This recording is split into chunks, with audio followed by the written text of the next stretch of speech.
السلام عليكم ورحمة الله وبركاته. أهلا بكم أحبابي طلبة تانية ثانوي مع المراجعة النهائية. والنهاردة إن شاء الله هنتناول مع بعض أول 3 وحدات. هناخد الجرامر بتاعهم وبعد كده الفوكاب واللانجوج نوتس. وهنحل مجموعة من التدريبات كتير، وهسيب لكم كمان مجموعة أخرى من التدريبات تحلوها، وهنلاقي الإجابات موجودة، تعملوا بس تشيك على إجابتكم. يلا بينا نبدأ مع بعض. أول حاجة في الجرامر مودال فيربس. لما واحد يسأل يقول لي إيه هي المودال فيربس؟ هي الأفعال بنسميها المساعدة، اللي هي بنسميها أفعال must و have to. يا جماعة المودال فيربس اللي هي المساعدة أي الأفعال الناقصة اللي هي must و have to، عايزين نفرق ما بين must و have to. يلا بينا نبدأ. must لها 5 استخدامات. أولا قانون عام لكل الناس، رول أو قاعدة أو نصيحة قوية strong advice، أو دعوة حارة warm invitation، أو obligation from the speaker، يعني إيه؟ إلزام داخلي من المتحدث نفسه. يلا نقول تاني الحتة دي. أنا هستخدم must الأول وهقول استخداماتها عبارة عن: 1. قانون عام لكل الناس أو قاعدة عامة لكل الناس أيضا، ونصيحة قوية، ودعوة حارة أو قوية، وإلزام داخلي. حتة الإلزام الداخلي لازم أفهمها، يعني أنا بلزم نفسي إن أنا أعمل حاجة، بس لو ما عملتهاش مش هيحصل ضرر عليا. يعني مثلا لو أنا بقول أنا لازم أجيب هدية في عيد ميلاد ماما، لازم أجيب لها هدية، أنا بلزم نفسي، ده إلزام داخلي. ولكن لو ما جبتش مش هيحصل حاجة. يبقى ماست يا جماعة لها 5 استخدامات زي ما عرفنا. ناخد مجموعة من الأمثلة. athletes الرياضيون must get a special heart examination. جماعة هنا بقول ان الرياضيون يجب ان هم يتعمل لهم هارت اكزامينيشنز، يعني عبارة عن فحص على القلب، وخاص كمان ودي بتعتبر ايه، لازم يعملوا الحاجة دي، يبقى دي سترونج ادفايس.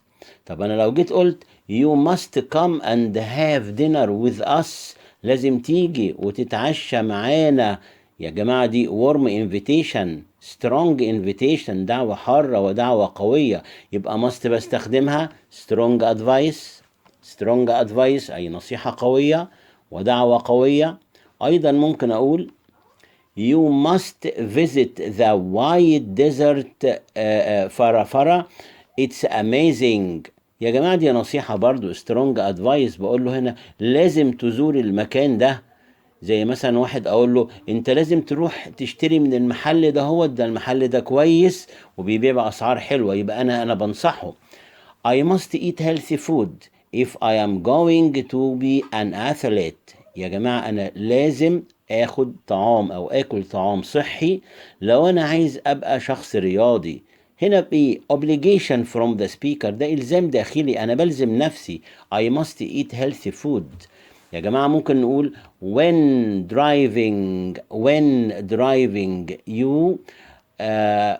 driving أثناء القيادة you must always stop at the red light، يعني عندما بتسوق أنت يجب عليك ودايما إنك أنت لازم تقف عند الإيه، إشارة المرور الحمراء. يبقى يا جماعة دي بتعتبر إيه؟ بتعتبر إلزام. يبقى عرفنا ماست لها 5 استخدامات. اوعى تنسى الحتة دي: قانون وقاعدة ونصيحة قوية ودعوة حارة وإلزام داخلي. 5 حاجات خاصة بماست. نيجي بقى دلوقتي في حالة المبني للمجهول بالنسبة لماست. traffic rules must be followed. واحد يقول لي يعني معنى كده في حالة المبني للمجهول بالنسبة لماست بستخدم must be plus pp.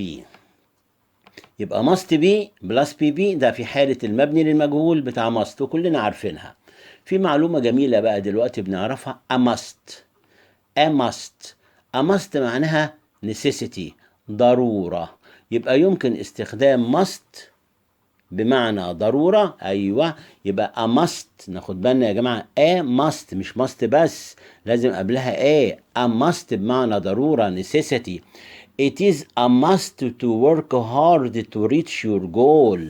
إنها ضرورة أن تعمل بجد لكي تصل إلى هدفك. يبقى اتعلمنا دلوقتي في حالة المبني للمجهول ممكن استعمل must be plus pp. وعرفنا ان كلمة a must بتساوي a necessity، معناها ضرورة. يلا ناخد المعلومة اللي بعد كده. يمكن استخدام must في الاستنتاج. لو انا بستنتج حاجة بمعنى اكيد او من المؤكد. ازاي الكلام ده بقى؟ لو انا قلت must او must have plus pp، هنا في الحالة دي بتعتبر استنتاج. ازاي بقى؟ he has a villa، هو عنده فيلا and 3 private cars، وعنده 3 عربيات خاصة. انا استنتج ايه؟ هستنتج ان هو غني. يبقى ممكن بقول he must be rich. يبقى استعملنا must be بمعنى لابد انه او اكيد او من المؤكد. يبقى نقدر نقول must be. يبقى ممكن تستعمل في الاستنتاج بس ده في المضارع. طب انا لو قلت the streets are wet، الشوارع مبللة دلوقتي. It must have rained last night، لابد ان الدنيا مطرت امبارح. يبقى انا بستنتج، انا شايف دلوقتي الشوارع كلها مبللة، قمت الصبح كده لقيت الشوارع مبللة، يبقى معنى كده ان طول الليل كانت بتمطر. يبقى it must have rained last night. يبقى نقدر نلخص كلامنا يا جماعة. نقدر نقول دلوقتي ان must لها 5 استخدامات. ايه هم دلوقتي؟ قلناهم: قانون وقاعدة ونصيحة قوية ودعوة حارة وإلزام داخلي. طب يا مستر دلوقتي في حالة المبني للمجهول، في حالة المبني للمجهول بتبقى must be plus pp. والنقطة اللي بعد كده قلنا إن كلمة a must معناها a necessity. a must معناها a necessity. وقلنا يمكن استخدام must في الاستنتاج. احنا عندي استنتاج في المضارع بقول he must be rich، ولا بد أنه غني. طب لو عايز استنتاج في الماضي، ايوه، يقول he must have، والفعل في التصريف الثالث. يعني الدنيا امبارح مطرت، دي الشوارع دلوقتي مبلله. it must have rained last night. يلا نشوف بقى النفي بقى.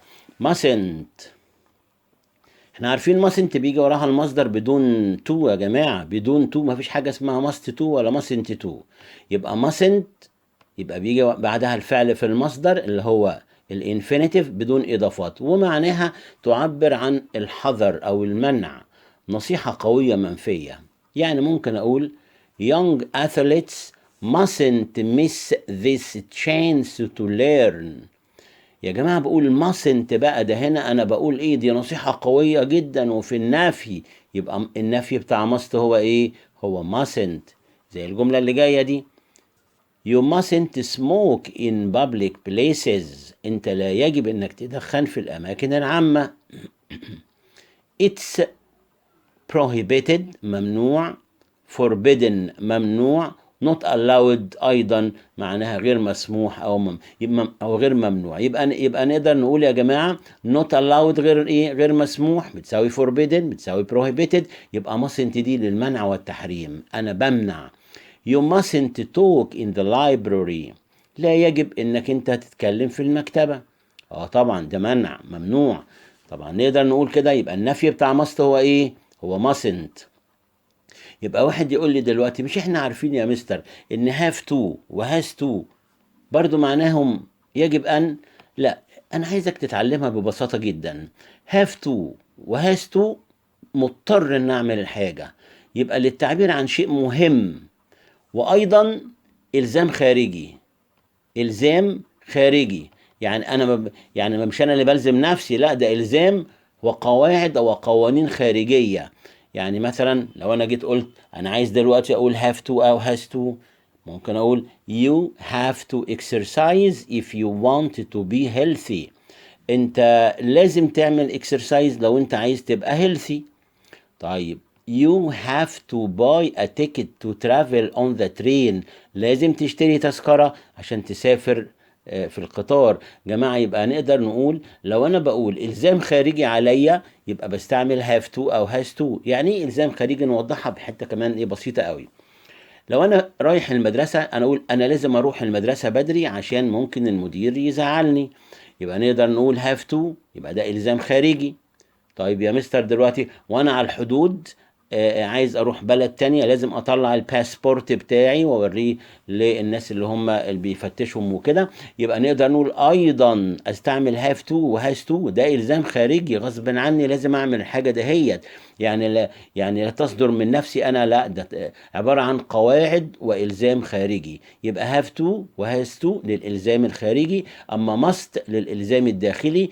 الالزام الداخلي عليا ممكن انا اعمله ممكن ما اعملوش. لو انا عايز اقول انا هشتري هديه لماما في حفله عيد ميلادها، يبقى انا بلزم نفسي استعمل ماست. ولكن لو قلت هاف تو وهاز تو يبقى لازم في موقف معين، وبالاخص لما بيكون في سيتويشن خاص بيا. لو انا قلت انا عندي اشاره المرور، انا لازم اقف بالعربيه لما الاشاره تبقى حمراء. طب يا جماعه ده يعتبر الزام ايه؟ ايوه الزام خارجي. يبقى انا في الموقف ده بالذات انا لازم في هذه الحاله ان اقف عشان الاشاره بتدي لون احمر، يبقى هاف تو. جماعه نقدر نقول مثال برضو سهل جدا: modern hospitals have to have the best technology. المستشفيات الحديثه لازم يكون عندها افضل ايه؟ تكنولوجيا. شباب ايه النفي بتاع have to؟ don't have to. ايه النفي بتاع has to؟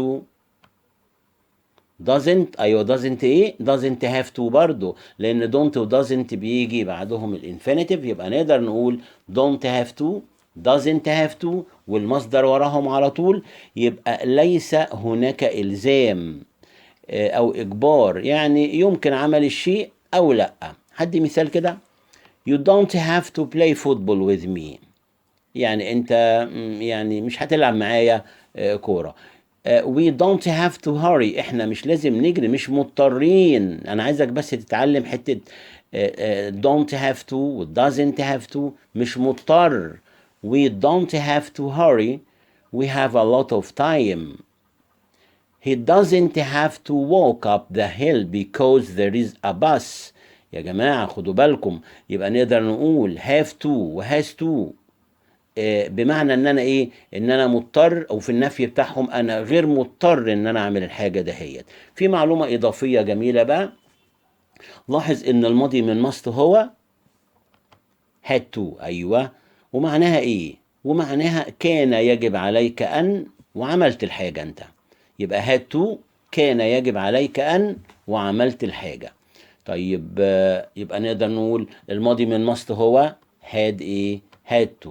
والماضي من mustn't بقى يا ترى؟ لا ده mustn't دي حاجة تانية بقى خالص. الماضي من mustn't هو shouldn't have plus pp. لا دي مهمة يا شباب. يبقى mustn't احنا قلنا ده منع وتحريم، مش عايز اعمل الحاجة دي خالص. طب يا جماعة ايه الماضي منها؟ shouldn't have plus pp. ما معنى shouldn't have plus pp؟ ما كانش يجب انك تعمل الحاجة دي بس انت عملتها. ومعناها كان يجب ألا حدث تم وكان يجب ألا يتم. يعني shouldn't have plus pp ما كانش يجب انك تعمل الحاجة دي بس انت عملتها. يبقى نقدر نقول الماضي من must هو ايوه had to، والماضي من mustn't هو shouldn't have plus pp. ناخد مثال: I had to visit my sick friend yesterday. أول ما ألاقي كلمة yesterday أعرف إن الكلام في الماضي. طب يا ترى هنا هستعمل must ولا إيه؟ لأ طبعا، ده أنا هستعمل had إيه؟ had to. يبقى had to أستعملها لما تكون الجملة في الماضي. طيب نشوف مثال آخر: You shouldn't have exceeded the speed limit. أنت ما كانش يجب عليك إنك تتعدى حد السرعة. طب انا تعديته. ايوه بالظبط كده. يبقى دي ما كانش يجب انك تعمل حاجه بس انت عملتها. يلا نشوف التعبيرات الاتيه اللي بتساوي mustn't بقى في المعنى. واحد يقول لي مش mustn't دي يا مستر منع وتحريم ضد القانون؟ او ايوه بتساوي في المعنى it is forbidden ممنوع. it is prohibited برضو معناها ممنوع. it is banned برضو ممنوع. it is against the law ضد القانون. فعلا برضو mustn't هي نفس المعنى. no ويأتي بعدها verb في الاي ان جي، زي ما اقول له no parking here ممنوع انك تركن هنا. يبقى التعبيرات دي بتساوي mustn't. يلا نقولها تاني: mustn't بتساوي it is forbidden، it is prohibited، it is banned, it is against the law, no وفيرب في الاي ان جي. يلا ناخد بعض الامثله. You aren't allowed to park here. You mustn't park here. أو you mustn't. أنت لا يجب أنك تركن هنا، مش مسموح لك. No smoking. You mustn't smoke here. أنت لا يجب أنك تدخن هنا. يا جماعة ناخد بالنا حتة برضو مهمة في حالة عدم الإلزام في المضارع. عدم الإلزام يعني أنا بقول إيه؟ don't أو doesn't have to زي ما احنا شايفينها هنا. برضو أنا بقول حالة عدم إلزام في المضارع، و don't أو doesn't need to، و didn't. بس didn't ما بيجيش وراها to، اوعى تحط بعد didn't to. يبقى didn't هنا ده في المضارع، عدم الإلزام في المضارع نستخدم don't have to plus infinitive، doesn't have to plus infinitive، didn't plus infinitive. وفي حالة عدم الإلزام في الماضي أنا عايز أقول ماضي بقى، بقول didn't have to، didn't need to. طبعا هنا معناها يعني أنا غير مضطر، وهنا الحدث لم يتم. أما didn't have plus pp لا دي مهمة جدا، معناها برضو لم يكن هناك داعي إن أنا أعمل الحاجة دي بس عملتها. واحد يقول لي تاني فرق لي يا مستر ما بين didn't have to و didn't have plus pp. لا دي مهمة يا شباب. didn't have to ما كانش يجب عليك إنك تعمل حاجة وما عملتهاش. طب didn't have plus pp أيوة ما كانش يجب عليك إنك تعمل الحاجة دي بس أنت عملتها. يعني مثلا ناخد مثال كده بسيط في حوار ما بين A و B. Did you buy sugar yesterday؟ أنت اشتريت سكر امبارح؟ Yes but I didn't have bought sugar. أنا ما كنتش يعني ما كانش يعني مش لازم إن أنا كنت أشتري امبارح بس أنا اشتريت. يبقى didn't have plus pp ما كانش يجب بس عملت. طب did you buy sugar yesterday؟ اشتريت سكر امبارح؟ No لا ما اشتريتش. I didn't have to buy sugar. انا يعني ما كانش يجب علي ان انا اشتريه عشان وما عملتش الحاجة دهيت. يبقى نقدر نفرق يا جماعة ما بين didn't have plus pp و didn't have to plus infinitive. عبارة عن ايه بقى؟ didn't have plus pp معناها ما كانش يجب بس انا عملت الحاجة.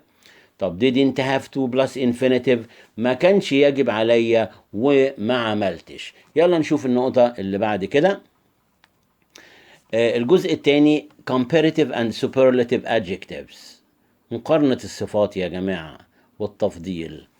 صفة عادة تصف اسم، يبقى الصفة عادة بتوصف اسم وتأتي غالبا قبل الاسم أو تأتي بعد verb to be. يعني إيه؟ He bought a smartphone last night. فين الصفة هنا؟ smart. يبقى هي بتوصف مين؟ بتوصف الاسم اللي هو فون.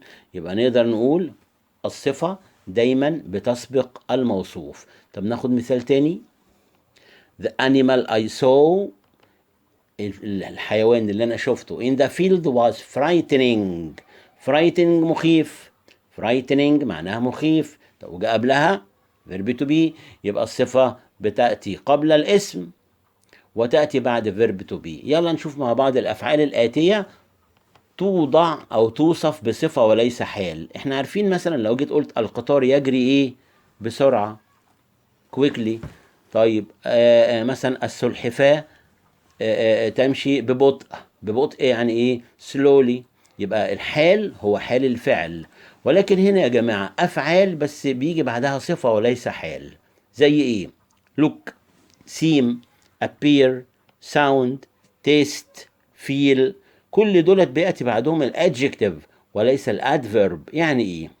لو انا جيت قلت لك the food tastes في المضارع او tasted delicious يبقى الطعام كان مذاقه لذيذ. طب كلمة tasted ده ماضي، ده فعل ماضي، المفروض الفعل يجي بعد منه الحال. لا ده هنا بجيب الصفة لا هي delicious. The cloth feels smooth. يبقى هنا cloth القماش يبقى هنا معنى ملمسه يعني أو له ملمس. smooth يعني ناعم. that sounds great. هذا يبدو شيء عظيم. يا جماعة ناخد بالنا الأفعال look وسيم وappear وsound وتيست وفيل وسميل يأتي بعدها الصفة وليس الحال. يلا ناخد دلوقتي درجات الصفة بقى. واحد يقول لي يا مستر أنا عندي الادجكتيف والكومباريتيف والسوبرلاتيف. فعلا tall taller than the tallest. rare rarer دي بقى خدوا بالكم منها. rare معناها نادر. rarer than the rarest. fine معناها جميل. طبعا fine اما اقول مثلا وايضا لها معنى بصحة جيدة. fine finer than the finest.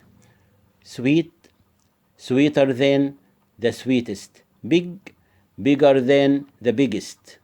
spicy spicier than the spiciest. يا جماعة ناخد بالنا كل دي صفة مقطع واحد. يعني ايه مقطع واحد؟ يعني تتنطق مرة واحدة. tall rare fine sweet big spicy. ولكن الصفات بقى اللي هي اكثر من مقطع ما احط لهاش اي ار ولا اي اس تي. بقى في الحالة دي استعمل more او the most. يلا نشوف. popular more popular than the most popular. expensive more expensive than the most expensive. modern more modern than the most modern. traditional more traditional than the most traditional. يبقى ناخد بالنا الصفات اللي هي أكثر من مقطع. يعني إيه أكثر من مقطع؟ أما بنيجي ننطقها بجزأ الإيه النطق بتاعها. popular بص popular expensive modern traditional. يبقى أكثر من مقطع. ولكن هناك بقى مجموعة من الصفات لازم أحفظها. good well بتتحول إلى better than و the best. bad و ill دي بتيجي في الامتحان دايما ناخد بالنا. bad و ill هتبقى worse than و the worst. much و many بتتحول إلى more than و the most. little less than و the least. ناخد بالنا من الادجكتيف والcomparative والsuperlative يا جماعة. far هنا لها حاجتين. farther than و farther than برضو بس هنا بالاي وهنا باليو. واحد يقول لي افرق ما بينهم في الاستخدام ازاي؟ دايما هم ممكن يحلوا محل بعض. بس انا ممكن اقول farther تستعمل للمسافة او للزمن وfarther التانية بمعنى شيء اخر. تتعلموا بس الايه. يعني مثلا اقول واحد تحب ان انا اجيب لك شيء اخر. هنختار كلمة farther اللي باليو. يبقى farther اللي باليو معناها شيء اخر والسوبرلاتيف بتاعها the farthest. ناخد بالنا بقى. احنا قلنا صفة من الدرجة الأولى تستخدم عند وصف شخص أو شيء بمفرده دون مقارنة. يعني صفة بس. يعني لو جيت قلت this food is spicy أنا ما بعملش مقارنة. تمام. طب أنا لو حبيت أعمل مقارنة بقى اللي هي الكومباريتيف مقارنة بين اتنين يبقى تستخدم الصفة من الدرجة التانية في الحالات الآتية لعمل المقارنات. يعني إيه عمل المقارنات شباب؟ لو أنا جيت قلت this shirt is small القميص ده صغير. I need a bigger one لا أنا محتاج واحد أكبر شوية. يبقى أنا بعمل مقارنة. أيضا المقارنة بين شيئين أو شخصين أو مجموعتين. لو انا جيت قلت لكم نازي جورينج is spicier than many other Indonesian meals. يا جماعه دي اكله اندونيسيه بتبقى يعني اكثر سبايسي كده من الايه من الاكلات الاندونيسيه الاخرى. يبقى انا بقارن بين حاجتين او مجموعتين او شيئين فبزود اي ار. he is feeling happier لوصف ايه كيفية. يعني ايه؟ هو بيشعر يعني شيء من السعادة اكتر. my brother is getting better اخويا بيتحسن. معلومات اضافية بقى ناخد بالنا منها من حاجات اللي بتيجي في الامتحان برضو. لاحظ انه من الممكن ان تسبق الصفة من الدرجة الثانية ب a bit و a lot و much و a little. شباب يعني ايه الكلام ده بقى؟ لو انا جيت قلت مثلا انا بقارن بين اتنين خلينا نقول كلمتين كده ايه سهلين مع بعض. لو قلت مثلا محمد اطول من عمر. محمد is taller than عمر. طبعا انا عايز اقول اطول بكتير. قبل taller احط حاجه بتقوي الصفه. زي كلمه ايه بتقوي الصفه؟ زي a lot وزي much. تاني كده يعني ممكن اقول much taller a lot taller طب لو كانت الصفة بقى كبيرة شوية، لو أنا عايز أقول مثلا منى أجمل من عليا، يبقى ممكن أقول منى is more beautiful than عليا. طب more beautiful دي مقارنة، طب عايز أقوي المقارنة ممكن أقول much more أو a lot more. طيب لو انا عايز اضعف المقارنه، يعني مثلا اقول ايه، مثلا علي اطول من عمر بشويه صغيرين، يبقى علي is a bit taller او a little taller than مثلا عمر، وهكذا. يبقى نقدر نقول اقوي صفه المقارنه بماتش او a lot، واضعفها اقول مثلا بشويه صغيرين a bit او a little. يلا ناخد مثال كده. he has slightly improved معناها تحسن يا جماعة. he has slightly improved يعني هو تحسن بس شوية صغيرين. he has got a bit higher marks than last month معناها هو حصل على درجات أعلى بس بشوية صغيرين من الشهر اللي فات.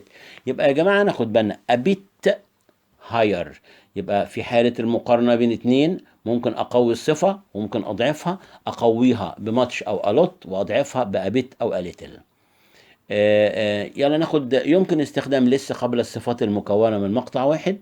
ينفع بس ما تنفعش مور. يعني ايه الكلام ده؟ لو انا جيت قلت هدى is taller than ندى، معناها ان هدى اطول من ندى. طب انا لو جيت قلت ندى اقل طولا من هدى، اقل طولا هتبقى ندى is less tall. يبقى لسه يا مستر ممكن بتستعمل مع الصفة اللي هي من مقطع واحد، اقول له طب تنفع مور، اقول له لا. يبقى انا ممكن اقول مثلا less tall، يعني يعني نقدر نقول اقل طولا less tall. يبقى ممكن، طب ينفع اقول مور طول؟ لا، دي مور للصفات الكبيرة، مثلا مور اكسبنسيف، مور بيوتيفول، مور دينجرس. ولكن لسه تنفع للاثنين، للصفات المقطع واحد وللصفات الاكثر من مقطع. يعني ممكن اقول اقل طولا يعني less طول. صفة التفضيل superlative adjective، نستخدم الصفة من الدرجة الثالثة دي اللي هي صفة التفضيل في الحالات اللي انا هقولها دلوقتي. يلا بينا نشوف مع بعض صفة التفضيل اللي هي superlative. أول حاجة بنقول عند مقارنة ثلاثة أشخاص أو أشياء أو أكثر، شخص وباقي الأشخاص أو شيء وباقي الأشياء. يبقى أنا بقارن واحد بكتير. مثلا oysters are one of the rarest meals you can eat in France. جماعة دايما يعني فرنسا ما بيبقاش عندهم الأكلات اللي هي الأصداف والمحار والحاجات دي كلها، فبنقول oysters are one of the rarest meals، يعني من أندر، يعني حاجات نادرة جدا عندهم الأكلات اللي بيبقى فيها المحار. meals you can eat in France. He bought the most expensive suit in the shop. هو اشترى أغلى بدلة. يبقى هنا يا جماعة بقارن البدلة بتاعته بالبدل الأخرى عشان جيت قلت the most expensive suit in the shop. أيضا بستخدم في صفة التفضيل عند وصف extremes. يعني ايه extremes؟ أشياء بقى متطرفة، حاجة عالية قوي، يعني أعلى وأصعب وأغلى. ممكن أقول Mount Everest is the highest mountain on earth.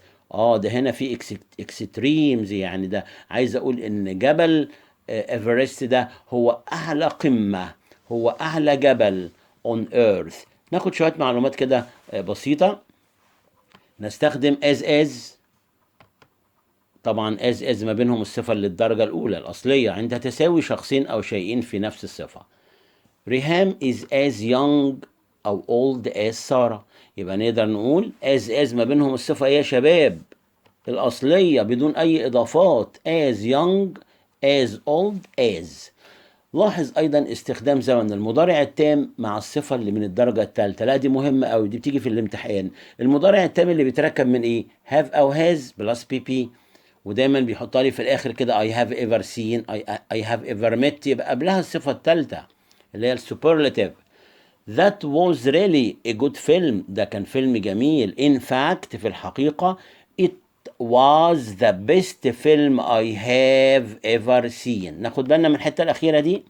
It was the best film I have ever seen. طب هنا have ever seen دي ده مضارع تام، احنا اتفقنا have أو has plus pp ده المضارع الايه التام، يبقى ممكن استعمل الصفة الثالثة مع المضارع الايه التام. وايضا عند وجود ذا في المقارنه بين شخصين او شيئين بنستخدم الكومباريتيف. يعني ايه الكلام ده؟ لو انا عايز اقول مثلا ليلى is the younger of the two girls، طالما عندنا two يبقى لازم تبقى younger. واحد يقول لي يا مستر بس احنا عارفين the youngest the oldest the tallest the shortest، اقول له لا، هنا طالما قال لك two في الجملة يبقى لازم اختار الايه الصفة اللي هي comparative اللي فيها ER. يا شباب ناخد بالنا من الحتة دي. ننتقل الى النقطة الثانية اللي هي كلمة the more او التعبير الجميل ده اللي هو كلما.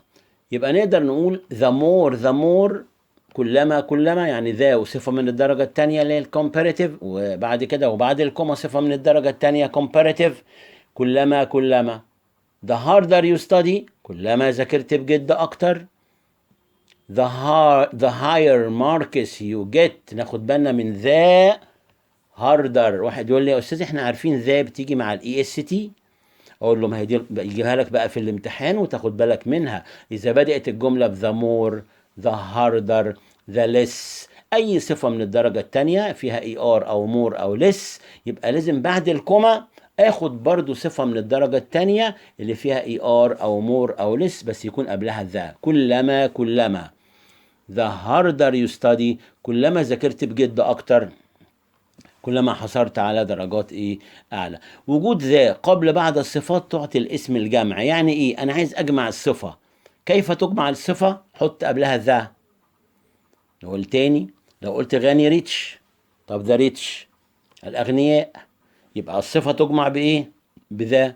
سيك يعني مريض، ده سيك يعني المرضى. ده ديف اللي هم الناس الصم. ده بور الفقراء. ده ديد الموتى. يبقى الصفة تجمع بإيه يا شباب؟ أحط قبلها ذا.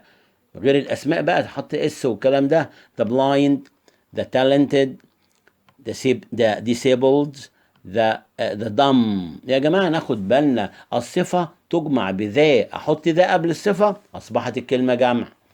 لا تستخدم ذا قبل الصفة اللي من الدرجة الثالثة إذا سبقها ملكية. يعني إيه ملكية؟ يا جماعة الأبوستروفي اس يعني لو جيت قلت نجيب محفوظ is Egypt's best novelist.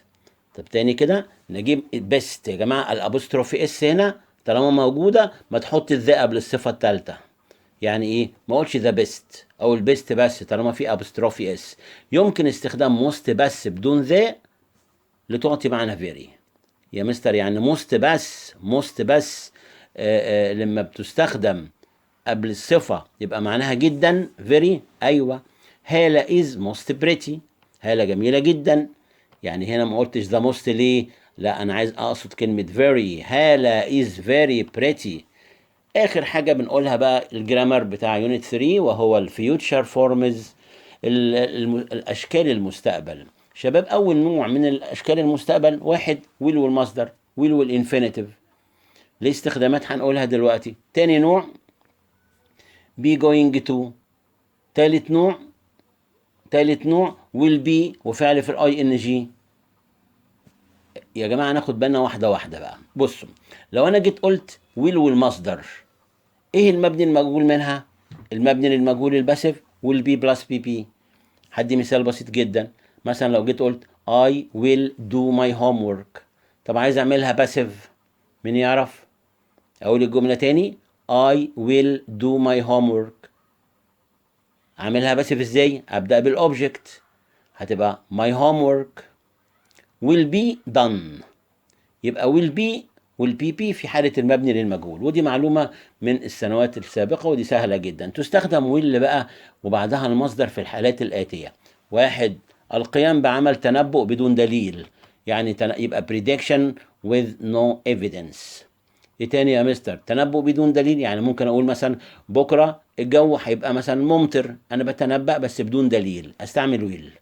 حقيقة في المستقبل خاصة السن والعمر، الفيوتشر فاكت، حقيقة العمر، أنا بكرة هيبقى مثلا سني كذا، الأسبوع اللي جاي أنا هيبقى عمري كذا، يبقى نستعمل will be. عرض وطلب وعد وتهديد، عرض القيام بشيء في المستقبل.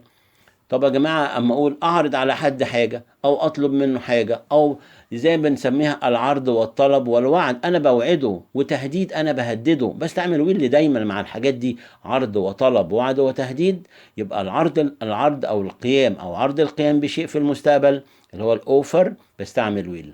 قرار سريع، قرار سريع، ايوه التليفون بيرن انا هرد عليه، هناك عاصفة انا هقفل الشباك، صديقنا مريض انا سوف ازوره. يا جماعة دي استخدامات ايه؟ اهم استخدامات ويل. يبقى نقدر نقول تنبؤ بدون دليل، حقيقة العمر او الفيوتشر فاكت، عرض وطلب وعد وتهديد ناخد بالنا، وقرار سريع. بس ناخد بالنا القرار السريع بحيث ما الاقيش فيه في الجملة كلمة ديسيجن، او الاقي كويك ديسيجن مثلا. يبقى نقدر نقول ليه؟ اصلا لما الاقي كلمه ديسيجن هضطر استعمل going to زي ما هناخدها كمان شويه. I think it will be hot today. يلا بينا نشوف الجزء اللي بعد كده. She will go to university next year. هي هتروح الجامعه العام القادم. تنبؤ ان شاء الله. I will carry this heavy bag for you. انا هشيل لك الشنطه التقيله دي. ده بعرض اوفر طبعا، عرض مساعده. Someone's at the door. هناك شخص ما عند الباب. هاخد قرار سريع ان انا ايه؟ هشوف مين. I will see who it is. في معلومة اضافية بقى. يمكن ويستخدم ايضا عبارات زي I promise و I hope و I expect و I am sure. كل دي مع الاشياء المستقبلية مع will. يبقى promise وعد، hope يأمل، expect يتوقع، I am sure. استخدم التعبيرات دي كلها استخدم معاها will. Don't worry لا تقلق. I am sure يا حبيبي، طالما لقيت I am sure استخدم بقى will. يبقى you will pass the exam. ما تقلقش إن شاء الله هتنجح في الامتحان. I hope أأمل I will pass the exams and get high marks. hope لقينا كلمة hope استعمل will على طول. يبقى نقدر نقول promise، hope، expect، sure، بيحب يجي دايما معاهم ايه؟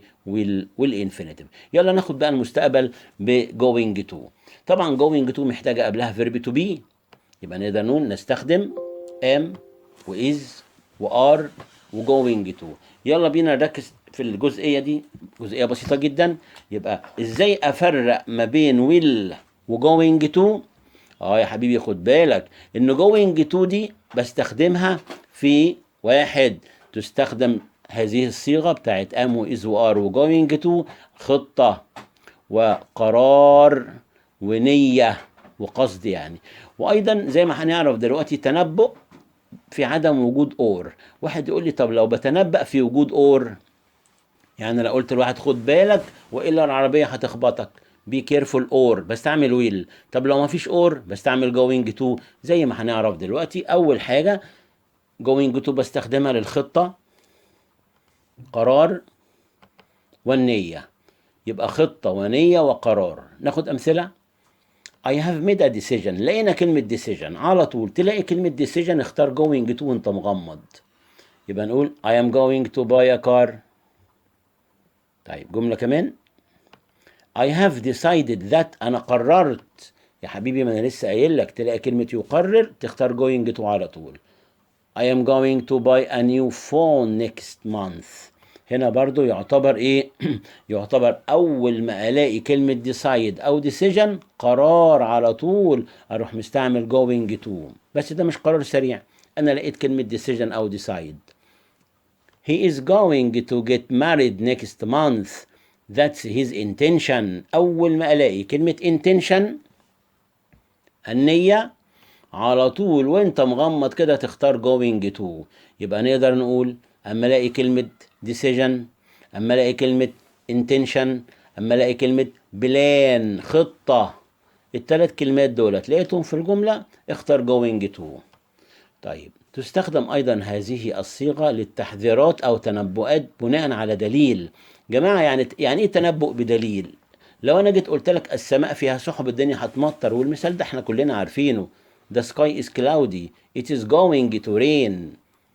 طب يا جماعة نقدر نقول برضو الأمثلة دي.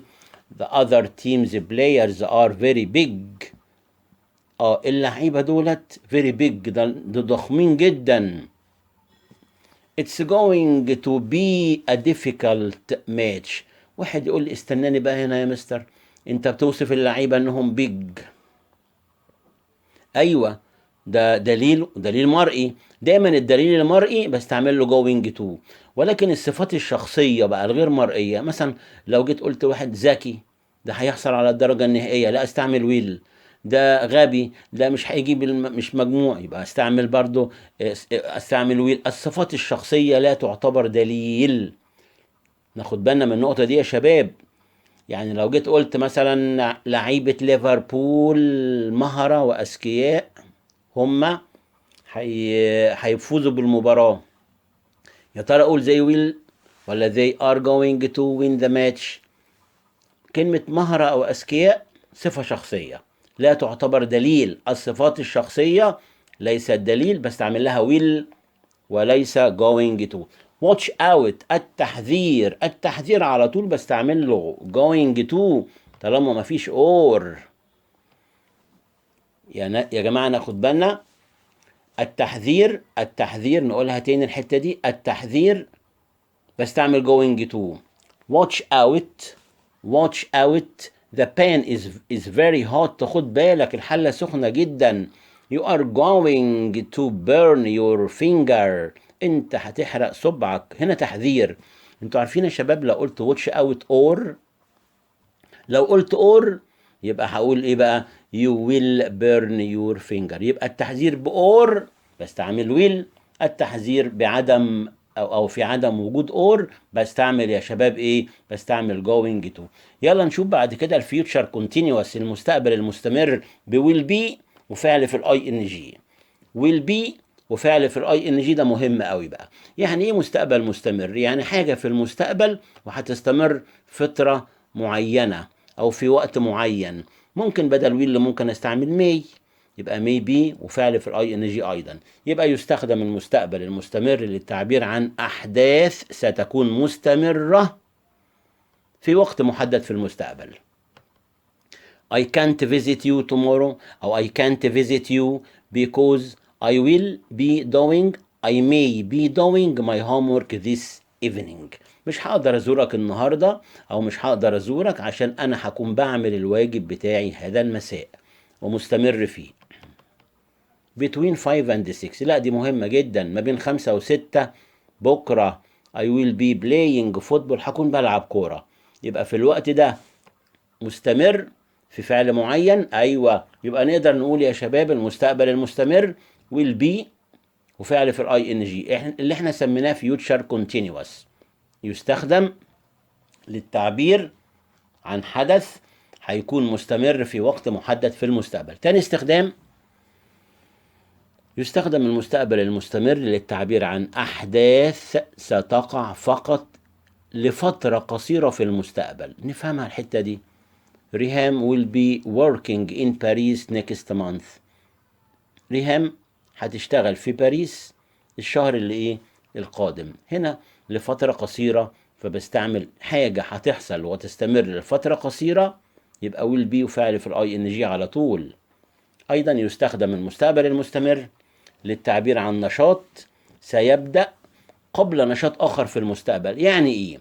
يعني لو أنا جيت قلت we will be sitting on the beach، إحنا هنقعد على الشاطئ and your mom will love it، وماما هتحب الحاجة دهيت. يبقى نقدر نقول حاجة هنعملها وبعد كده هيكون في حاجة هتحصل بعدها أيضا. يعني يستخدم المستقبل المستمر للتعبير عن نشاط سيبدأ قبل نشاط آخر في المستقبل أو قبل فعل آخر هيتم.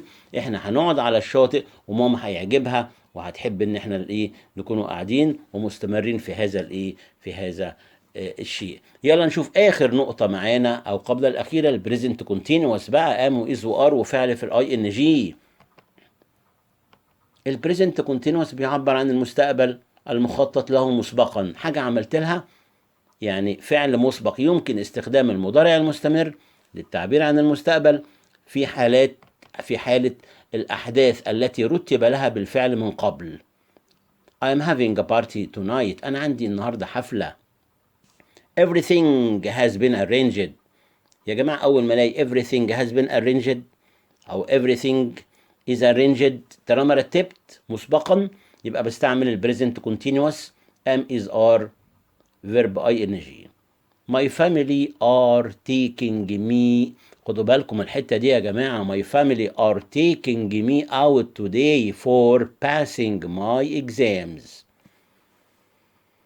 لو أنا فكرت في الجملة دي، أسرتي هتاخدني بره النهاردة نتمشى شوية ونغير جو for passing my exams لان انا اجتزت الامتحانات. انا اجتزت الامتحانات، فرتبنا خلاص، رتبنا مسبقا ان احنا هنخرج ونتمشى. يا جماعه في الترتيب المسبق everything is arranged، كل شيء مرتب، يبقى لازم استعمل present continuous am is are verb ing للتعبير عن المستقبل. زي واحد مثلا مسافر بكره لندن مثلا، وجهز التذكره وجهز الباسبورت بتاعه. طبعا سفر لندن ده محتاج استعدادات مسبقة كتير، يبقى عملت استعدادات مسبقة يبقى على طول استعمل present continuous. I am traveling tomorrow to London. I am traveling tomorrow to London. يا جماعة الاستعدادات السابقة يبقى I bought the ticket، أنا اشتريت التذكرة. Everything is arranged. أول ما تلاقي everything is arranged أو bought the ticket على طول بتستخدم البريزنت continuous. اخر حاجه بناخدها في الفيديو بتاع النهارده البريزنت سيمبل اللي بيعبر عن الفيوتشر. يا مستر البريزنت سيمبل ده يعني الفعل يا اما اضيف له اس او انزله مصدر زي ما هو، بس الكلام ده في التايم تيبل. events on a time table يعني جدول مواعيد. جدول مواعيد زي ايه؟ قطارات، طيارات، برامج، افلام، مباريات، امتحانات، فتح وغلق محلات، كل دي لها جدول مواعيد. طبعا الطيارة ما تنفعش تطير وتنزل لوحدها وتطلع لوحدها بدون جدول مواعيد، كذلك القطار كذلك الامتحانات. بستعمل بريزنت سيمبل ابو اس يا جماعة، انا بحب اسميه كده عشان تفتكر. الفعل ابو اس بحط للفعل اس للتعبير عن المستقبل بجدول المواعيد. The train leaves at 6 o'clock tomorrow. يبقى القطار سوف يغادر الساعة 6 بكرة. طبعا أنا عندي كلمة tomorrow بس استعملت للفعل اس، دي دلالة إن هو present simple. يبقى البريزنت سيمبل يعبر عن المستقبل في جدول المواعيد في التايم تيبل.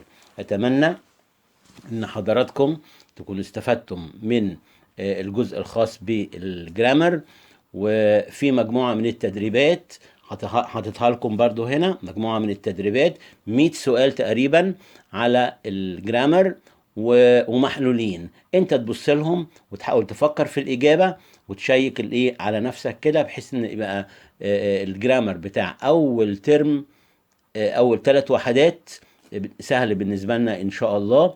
أتمنى لكم التوفيق، وإن شاء الله في الحلقة القادمة بإذن الله هراجع يونتس 4 و5 و6 وحط لكم برضو حوالي 100 سؤال ومحلولين، هتبصوا كده للإجابات وتشيكوا عليها. أتمنى لكم التوفيق، والسلام عليكم ورحمة الله وبركاته. كان معكم مستر صبري سعد، مدرس أول اللغة الإنجليزية بالإسكندرية، والسلام عليكم ورحمة الله وبركاته.